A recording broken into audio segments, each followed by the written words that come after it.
Welcome to our Alpaka Aero pack review. And I'm really excited about this one because this is one of the most requested bag reviews that I've seen in a long time. The comments are full of people, seeing what the Nomadization squad thinks about this. So we're here to break it down for you. In this video, we're gonna pack the bag out, double check its advertised capacity, and I'm gonna give you my brutally honest pros and cons so you can know if this bag is a ripoff or if it's worth the price. And you're gonna wanna stick around to the end of the video because if it's not worth the price, I'll make a couple of alternative bag suggestions that might better suit your needs. Let's talk about the gist of the Alpaka Aero pack. If you don't know, Alpaka is an Australian carry brand, and they're known for making killer gear, particularly in the EDC niche. But I've been really impressed with what they've been doing in the world of travel as well, and this product is it kind of does both. I think a lot of people are excited about this bag as a personal item to bring on a flight, but also as their potential daily driver in their everyday carry. Let's talk about some of the top features. It's got an old school silhouette, rounded at the top, and a quick access pocket here in the front. We've got panel loader opening, almost full clamshell, but there's gonna be something about the design of this opening that's gonna really piss off a lot of people. We'll talk about that 2 chapters from now. We've got a top pocket lined with a microfiber fabric, a hidden quick access back pocket, and a harness system that I got some thoughts on. I've been wearing this bag for the past few days as my EDC, so we're gonna get pretty in-depth talking about the comfort, and that'll be 3 chapters from now. So, like I said, Alpaka says this bag is 16 liters. And here at Nomadization, we always double check the advertised capacity because Alpaka in particular has had a tendency to sometimes overstate their capacity. And this one, I'm gonna guess it's gonna be closer to 12 or 13 liters. As you can see, main compartment is fully packed out with our factory grade measuring balls. Let's do a quick dimensions check. We got a fully packed out depth of around 8 inches, 17 inches height, 11 inches width. Now for this volume check, we're only gonna do the main compartment and the sunglasses pocket at the top. And the reason being that this front pocket has no real capacity when the main compartment is fully packed out. And the same thing goes for this wallet pocket, which means you might get like a half a liter out of both of them combined. But as you can see, sunglasses pocket, we still have a little bit of space. Impressive. Let's see what it comes out to. Only a little bit for the sunglasses. You're getting a quarter of a liter. But for the main compartment, again, this is the second consecutive Alpaka review where I felt like their bag was smaller than advertised, but I was wrong because you can see right here, we got 5, 10, 15, 16 liters capacity, no problem. And I think a big reason for that is Alpaka's choice of fabric, which we'll talk about in detail in just a minute. Alpaka claims this bag weighs 1.5 pounds. I'm getting 1.3 pounds on scale number 1. And again, 1.3 pounds on scale number 2. As of recording, the Aero pack only comes in 1 color option. This is the bag when it's empty, and this is the bag when it's fully packed out and worn on the Nomadization team. Margaret's 5'2", I'm 5'8", and Jason Bagmoa is 6'1". And don't worry, we're gonna fully pack out the bag throughout the entire review so you can see exactly what it fits. All Alpaka bags are protected by their lifetime warranty against manufacturing defects. And based on my experience interacting with the community, Alpaka does a pretty good job of honoring that warranty. I wouldn't say perfect, there are some complaints, but more or less, if something is broken, they do have a tendency to fix it. And for all that, this bag runs around 110 USD. Now that price point is very important because it's sort of our North Star moving forward, because this review would be very different if this bag cost $10 versus $10,000. And everything is gonna be about deciding if that 110 USD price point is worth it. But just a heads up, if at any point in this video you think it's worth it and you're gonna make a purchase, we highly suggest doing so using the first link in the description below. And there's a few reasons for this. First of all, that link makes sure that you get the best price, and we oftentimes have discount codes, especially for Alpaka. But that link also helps support the Nomadization YouTube channel and team, so we can keep making the best bag reviews on the web. Thank you very much. Okay, let's talk about the front of the Alpaka Aero pack, which I think is a little, I don't know, I think it's an interesting aesthetic, and that's primarily because of this top zipper here and its placement. And it's not very, I would say, ubiquitous there. A lot of bags might have a zipper going, east to west on the front, but it might be in the middle. So that top location is just a little different looking. And we actually surveyed the Nomadization community about whether they like the look of this bag. And here are the results saying they either like it or they don't like it. Now let's talk about the fabric, because I think it's a really important part of this bag. And the reason, remember when I just double check the volume and I was like, there's no way this thing's 16 liters. I've been wearing this bag for the past few days and it just feels small. But this is the beauty of bags that use a very light fabric. Like this, it's a 210 Axoflux ripstop nylon. 210 is the denier, it's how thin it is. Axoflux means that it's made by Alpaka, it's their proprietary fabric. Ripstop is all those square-like reinforced stitchings you can see on the fabric. And nylon is one of the best fabrics in the game. It's, nylon and polyester are the most common. Nylon is great because it's a bit more abrasion resistant, but less great for its weather resistance. Don't get me wrong, nylon still has weather resistance to it. You can see how well that wiped off, but it's definitely not gonna be as weather resistant as, let's say, polyester, wax canvas, or X-Pack. Alpaka's branding right here on a little Hypalon tab, very discreet, which is fantastic at the price point. I think everyone in this community can agree, like the more discreet the branding, the more we like the brand. And now let's talk about this front pocket, which is pretty far north, but because of the size of the bag, it's still easy to reach. That's where you can swing it around, unzip it here, and then easily grab what you need. Inside this pocket, there's no additional organization, but Alpaka made a nice touch by putting their custom interior lining in here. This is a nylon as well. It's got a nice highlight color, and it's ripstop. It's durable, it's functional. It's a great internal lining for a bag. And then we also have a key leash with mag locks hardware, which is made by Alpaka. Alpaka is quite an innovative company in that sense. They make their own fabrics, they make their own hardware. This pocket runs down to here, and how you fill it will depend on how you fill the bag, because like I said, when the main compartment is fully packed out, this pocket is done. It's very tight. It's not a pocket that has its own volume independently. But for days when the main compartment isn't packed out, you can easily put bulkier things in there, no problem. But for me, I'm just gonna use it for some smaller bits of gear, including my packable tote, tape measure, AirPods, and my keys. I am not a huge fan of Alpaka using PU-coated zippers. PU-coated zippers do help with weather resistance. In our tests, we found that they can improve the weather resistance of a bag by 20 to 30%, but not 100%, right? It's not waterproof because rain can still get in through these seams. And for me, like, this fabric is not very weather resistant. It just kind of throws off the feel of the bag. This bag is light, it's easy, but these zippers then are like grippy, creating a lot of friction. And then PU-coated zippers, they can peel over time and end up looking like this. Not a guarantee, but something you gotta be aware of. That should be about it for the front. Now let's jump into the next chapter and talk about the middle of the Alpaka Aero pack. And remember I said earlier there's gonna be something about the opening of this main compartment that pisses people off? That's gonna be how Alpaka did not incorporate any side pockets on either side of the bag. And here's the deal, for a super small bag, it's difficult. There's just not enough real estate to be able to stick a water bottle on the side of the bag. But with this bag, there definitely could have been some way to do it. We've got enough real estate here that it could have been done. The zipper could have been put up a little bit, and there could have been, Alpaka said no. They went for a cleaner silhouette, which I think is the right call for a bag of this size because there would have been a lot of compromises that had to have been made to accommodate external water bottle holders. But if you hear that sound, that is the sound of half the people who are watching this video leaving, because if we've learned anything from the nomadization community and just people in general who want bags is that external water bottle holders hold a lot of value, not just for water bottles, but for umbrellas, jackets, snacks. They're quite versatile. Before we get into the main compartment, we've got these external lash points on the bottom of the bag. These are great for clipping things onto if you want, but also just as a point of leverage to make it easier to open the main compartment and potentially even close the main compartment. Just depends on where the zippers are, but I do like the inclusion of these. I found a lot of use for them over the past few days that I've been testing this bag. To get into the main compartment, we have a YKK PU-coated zipper. Not a big fan of the PU-coatedness on this bag, but I do love these zipper pulls. Just a nylon knot, very easy to grab, nice leverage, simple experience, but it feels great. Then you can see we have this sort of 3/4 clamshell opening.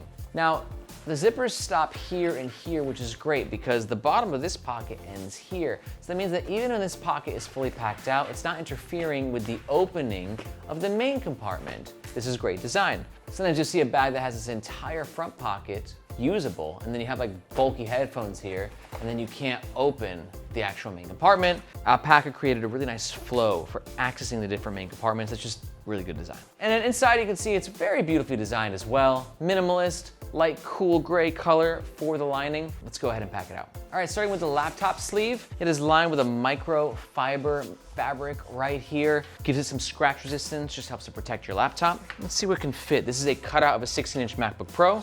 And oh, wow, that's really impressive. We're definitely not gonna get a 17-inch in there. As you can see, we're just about to start pressing on these corners, but there's no corner pressing happening. This fits really nicely, actually. This bag also, we don't have a ton of false bottom going on, but there's padding at the bottom of the bag, therefore just protecting your laptop in case your bag falls. Padding on the back panel, padding on the front. No tablet sleeve though. We do have this zippered power mesh pocket, which for me is great for your tech stuff. Got a power bank right here. This fabric has a bit of elasticity to it, so bulkier things can fit, but you know, this is a small bag. It's 16 liters, so it's gonna get packed out real fast. Now the zipper pocket here is very well designed. As you can see, my fingers are hidden underneath this little gusset, and this gusset gives the pocket some additional volume, which means then this pocket can fit bulkier bits of gear. I've seen a lot of pockets, oh, it's so beautiful. I've seen a lot of pockets like in this part of a bag and they're just flat and flush. This is really well designed. And then you can see, although it looks like we're filling up, we've actually got a decent amount of space in the main compartment. And again, this is a testament of the fabric that's being used and the fact that if I cut this bag open, which believe me, where are my scissors? I really want to. I want to cut you open so bad, but I can't because we use these bags for other content, so I cannot cut it open. But there wouldn't be a lot of unnecessary, or I would say there just wouldn't be a lot of padding in here. What that allows is the bag just to have that malleability and that extra packing space. So you can fit your hoodie at the bottom, book, headphones, throw my pens in the pocket up here. And then we're getting into these guys, which on a larger bag would ideally go on the outside. We don't have those pockets. But Alpaka did provide us sort of a sleeve here. You can squish the stuff over and you've got some space in there, and my 24-ounce Columbia does slide in nicely. Now, for some people like me, I'm not much of a need water on me at all times type of guy. But if I did have water on me, I would not like my water near my laptop. So this is kind of a no-go for me. Even if you spin the top on really tight, you just never know. I don't trust myself enough. I know it's a me problem. I get that. I've read every comment on this channel. I know what people say, like, dude, just tighten the lid. You'll be fine. Your laptop will be safe. Well, sometimes I forget to do things like tightening the lid. So that trust in myself is not there. But if the trust in yourself is there, this pocket would be great for a water bottle, or you can use it for that umbrella, or you can say water bottle, be gone, and you can use it maybe for your Evergoods Cap 5.5 tech pouch. Actually, I'm really sorry for ever doubting your full capacity, because you are definitely 16 liters. That's why I actually really enjoyed my time with this bag. I mean, I just got all that stuff in there, plus an extra tech pouch, is it feels small. When I was wearing it, I'm like, this feels like the Able Carry 13 in terms of its just silhouette and its overall vibe, but that's a 13-liter bag that's got a bit of extra padding to it, plus a super thick X-Pack. This gives you that smaller profile, but it's really impressive how it can pack out. Last pocket at the northernmost point, PU-coated YKK zipper, microfiber fabric, perfect for your sunglasses.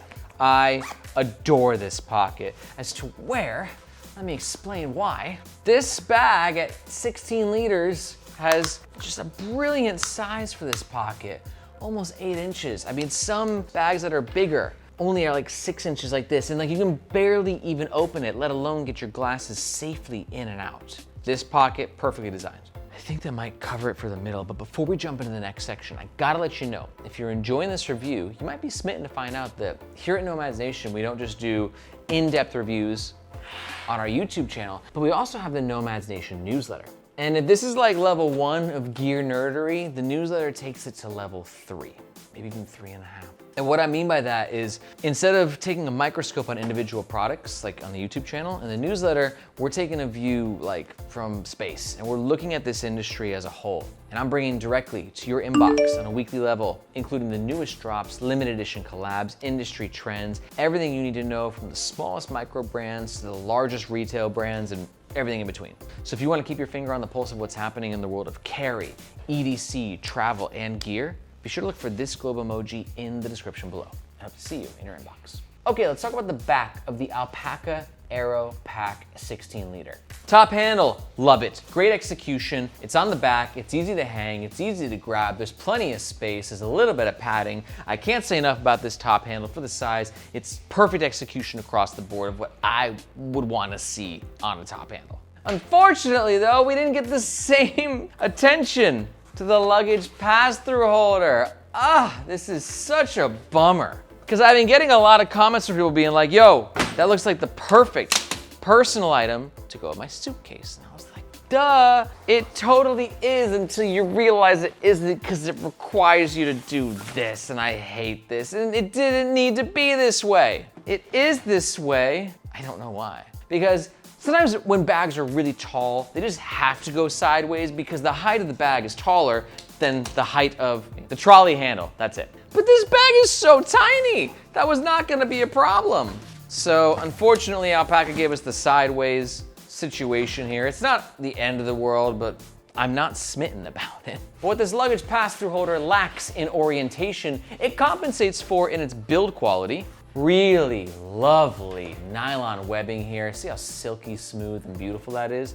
And reinforced stitching here and here. Bar tack stitching, it goes into the back panel. It's sturdy, it's just the wrong direction. Also, what else is really kind of wrong in my opinion, but certainly interesting, is the fact that on this back panel, Alpaka didn't use a different fabric. And here's what I mean. So here you can see, my friends, that most bags, including bags from Alpaka, will line the back panel and the padding with a ventilated mesh. Or if not a mesh, maybe like a Lycra or something silky or just something different. So then the back panel has a different texture and overall functionality when compared to the rest of the bag. But Alpaka said, screw that. We're lining this whole MFer with the same Axoflux ripstop nylon. It's fine.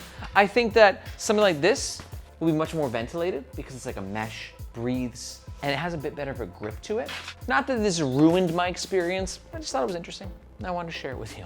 What do you think though? Like, is that cool with you? Do you wish Alpaka would use a bit more of a traditional ventilated mesh? Let me know your thoughts on that in the comments below. But let me tell you, one thing I do love about this bag is this hidden back wallet pocket. The size is perfect, 7.5 inches. I know how that sounds when I say it. Every time I do that, I know what it sounds like, so make your jokes. But it's perfect because size matters, sometimes.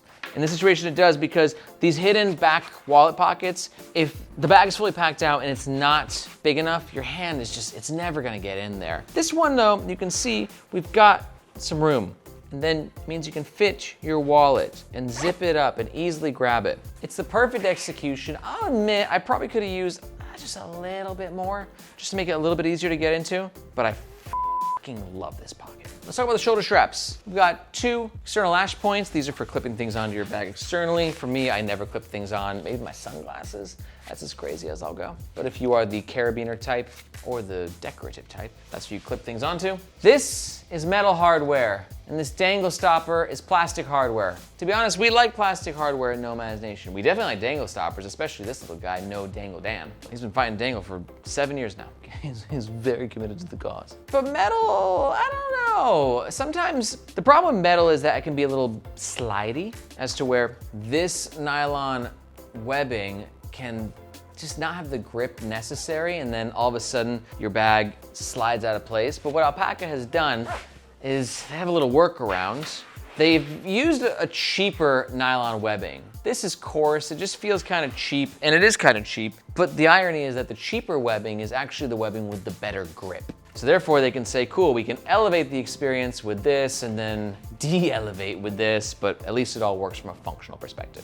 Altogether, it worked out to be a very comfortable bag. I'm a bit of a sternum strap, and I would have loved for there to have been a sternum strap, but I understand that at 16 liters, it's a bit overkill. But actually what's interesting is that Alpaka used that silkier lining that I'd expect to see on the back panel. They used that on the shoulder strap, just not on the back panel. ¿Por qué? ¿Por qué Alpaka? Shoulder strap width is 2.5 inches, which is where you'd want it to be for a bag. But one thing that might leave people craving a bit more is the padding. There's not a lot. Woo! I mean, that's barely 0.5 centimeter. That is very thin. Again though, smaller bag. We're at 16 liters, so it's understandable, but if you do carry more gear, you will probably crave a bit more padding. Starting to wrap things up, let's talk about the overall pros and cons of the Alpaka Aero Pack 16 liters. For number one, just gonna be the overall functionality. The design plus the fabric choices equals this bag can do a lot. Pro number 2 is great pocket design, especially when it comes to the top sunglasses pocket and the hidden back pocket. And pro number 3 is just how lightweight the bag is. Really does feel quite light and therefore comfortable to wear. But having said that, on the flip side too, I think con number 1 is going to be in some ways the comfort, as to where I was craving a bit more padding on the shoulder straps. Con number 2 for me, PU coated zippers kind of conflicts with the overall design. And con number 3, the sideways luggage pass through. Why Alpaka? Someone explain it to me in the comments below. And now we can wrap these pros and cons together and give you our overall scores. Which should be noted about the overall scores, these are personal. These numbers that I'm about to give you are just based upon my personal experience with this pack when comparing it to other packs that I've tested. First up, comfort, 3.75 out of 5. It's a good score, it's a comfortable bag. Like there's nothing really uncomfortable about it. I think that it would have gotten to like that 4+ territory had we had a bit more padding on the shoulder straps and maybe an optional sternum strap for people like myself who just really appreciate them. Next up for value, I give it a 3.75. I think if you look at the small backpack category, you can get an Able Carry 13 for $150, and it's definitely a higher quality bag, but you're spending the extra $40. But then you can get like an Osprey Arc for like 90 to 100, so it's right in line with where I expect it to be. Overall, giving you pretty solid value. And for my overall score though, I kind of give this bag like a pretty high score, like a 4.5 out of 5. It's a joy to use. It's got the right pockets in the right places. I know the lack of external pockets will be a deal breaker for many, but that aside, for a lightweight bag that can really have some packing versatility, I really enjoyed using this bag. And it's gonna be one of my favorite small backpacks because of that. And just a reminder, in case you agree with my rating and you're thinking about picking one of these up, we do suggest doing so with the first link in the description because again, if we have any discount codes, which we usually always do with Alpaka, that's what they'll be. And that link just makes sure that you also get the best price. But if you're not quite sold, let's talk about some of the alternatives that I teased earlier in the video. First up, if you're new to the channel, you should definitely check out our leaderboard rankings. In this video, the whole Nomads Nation team, we get together and we talk about our favorite bags in different bag categories. We've got our pick, you know, I'm literally surrounded by 600 bags right now and we're always testing out new gear and bringing like to you what our favorite picks are. And it's interesting because, you know, my favorite picks are very different from our media manager, Margaret, very different from, you know, my sister, Marissa, who's the host of Gear for the Girls. I've gone ahead and linked that above. But if we're really close with this, let me give you 2 alternatives right there, but just a little bit different. First up is gonna be the Able Carry 13. I just talked about this a few minutes ago. It's another common sort of iconic small backpack, 13 liters. And it's a great pick for you if you're looking for something that's versatile and small, but you want more weather resistance and a bit more build structure to it. I think that Able Carry bags are definitely higher quality than Alpaka bags are, but you're paying for it as well. And my second alternative is gonna be the Wotan Craft Easy Pack 15 liter. Great pick for you if you're looking for a backpack that's small and has a smaller silhouette, but can really pack out. The Wotan Craft actually, it feels like a 14, 15 liter, but it packs like a full 20. But it's a completely different execution while still giving you sort of a similar vibe that the Aero is going for. Honestly, I love small backpacks. I could talk about them all day, and those are 3 of my favorites. So good luck picking one. But to learn more about the 2 alternatives, you can do so by watching these videos right here. If you got any questions, be sure to let me know in the comments below or in the Nomads Nation subreddit. Thank you so much for watching. My name is Aaron, this is Nomads Nation, and we'll catch you guys next time.